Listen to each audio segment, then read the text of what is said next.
En somme, on a repris en grand et on a transformé le vieux système des Romains qui faisaient de la culture en terrasse il y a déjà bien longtemps, comme on le voit en Provence. Maintenant, au lieu de terrasse, vous faites ces grandes ouvertures, ces grandes banquettes, et puis entre chaque banquette, vous laissez un peu de pente naturelle.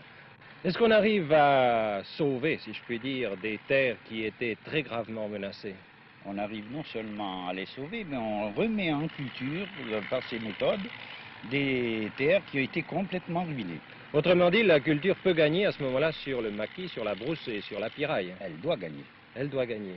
Ces terres que vous travaillez en ce moment sur ce chantier, elles appartiennent à des particuliers? Ces terres appartiennent à des particuliers qui À des fellahs des fellahs du pays, qui sont les véritables propriétaires du terrain.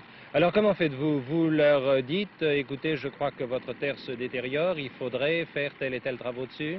Vu les exemples qu'ils ont sous les yeux et par approche, ils arrivent à venir demander des travaux dans leur propre propriété. Ah, ils arrivent à le demander d'eux-mêmes? Ils arrivent à le demander d'eux-mêmes. Et est-ce que vous n'avez pas quelquefois des réticences de gens qui ne savent pas? Si, ça il faut bien le dire, nous avons quelquefois des gens qui s'opposent même à nos travaux.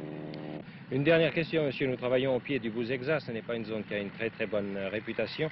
Est-ce que vous avez eu à souffrir sur ce chantier de l'insécurité? Oui. Ces dernières années, nous avons eu malheureusement à déplorer 2 assassinats de notre personnel. Mais actuellement, la pacification a fait des progrès.